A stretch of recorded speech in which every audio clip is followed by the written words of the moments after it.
It's day 100! We have spent 100 days on the road. Can you believe how much we've done so far? I mean, just looking back at it, it's incredible. And where better to celebrate than Reefton?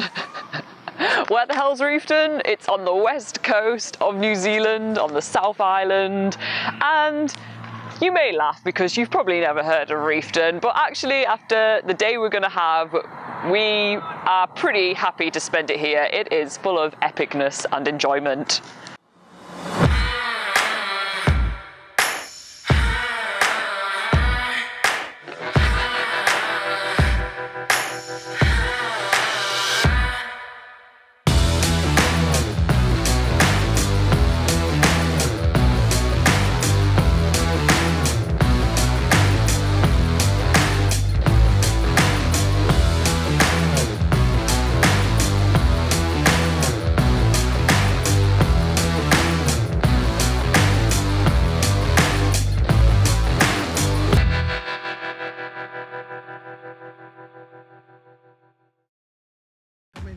Before we hit the mountain bike trails today, we are being shown around the town of Reefton by our host at the Breadshop Backpackers.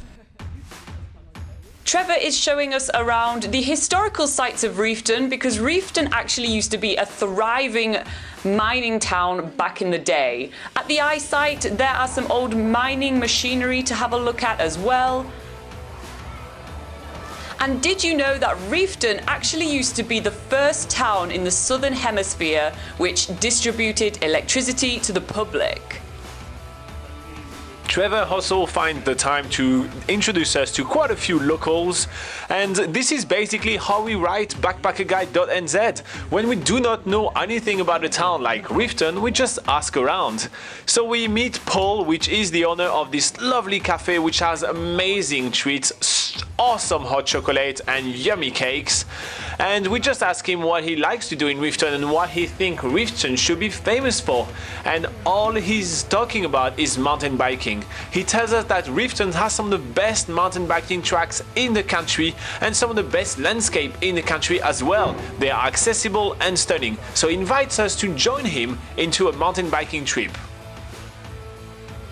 So we head to the Reefton Sports Centre where we are able to hire mountain bikes as well as helmets, which are mandatory in New Zealand, and we are on our way. We are meeting back with Paul in town, and the first section of the ride is just a short road section which leads us to the track. It's a very short road section that leads us to a really awesome track.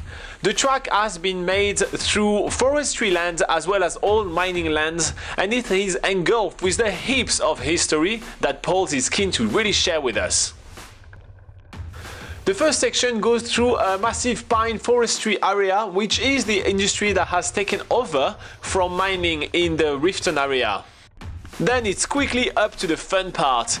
Because this track is wide, it's considered a beginner's track, but it's pretty rough and it goes uphill, and honestly, we are huffing and puffing our way up. This is quite a challenge for not really experienced mountain bikers like us. There are sections of this track where it's so rocky that it's sort of shaking our arms out of our shoulders.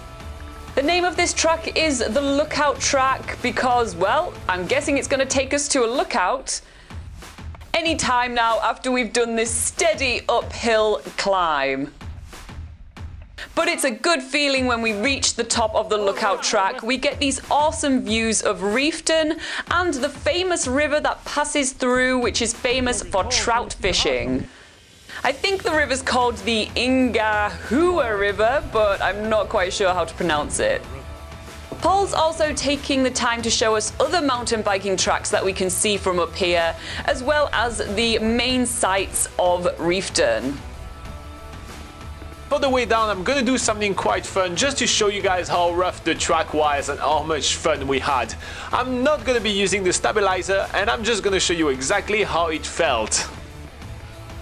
The downhill section is speedy, rocky and challenging. It takes all of us to kind of maneuver the bike around the rocks and the loose areas. It's really fun. Laura and I are really having a lot of fun, despite the fact that we are beginners and this is not something that we're really used to.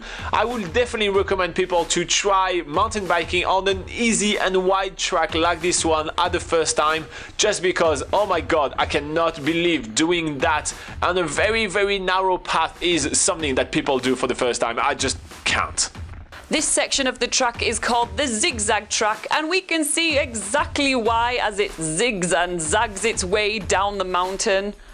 There is quite a few interesting things to see around us. So we are in between native bush as well as pine forest, which is used for forestry. But there is also a lot of gorse, which is a tree that produces really bright yellow flower.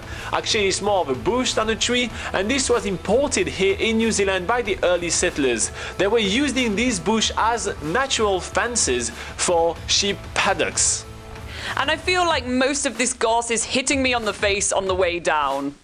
It's my first time doing downhill mountain biking and it really is challenging. It's super rocky, I am a bit scared of some of the bigger boulders down here and of course the plants hitting me in the face, but I do start to get the hang of it and actually have a really awesome time.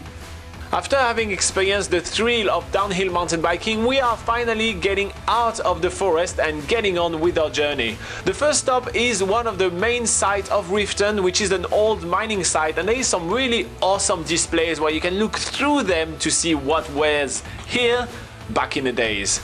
Then we are off to the massive swing bridge of Reefton, which, well, is not that massive, but man, it's really narrow, so it makes it for quite a challenging crossing on the mountain bike. And soon enough, we are back in town with the sun coming down. And tonight we are joining our hosts from the Breadshop Backpackers for a pub quiz night, along with some more people staying at the hostel as well. And after the pub quiz, I insist that we go to check out one of the main sites of Reefton. This is this street light right here, which was the Southern Hemisphere's first street light and first electricity experience. Wait a minute, I've run into a Frenchman here who's going to speak in French for you and tell you how the bullet team is going. La team de bowlers va très bien. Elle joue de façon très efficace. Et c'était un très beau travail d'équipe.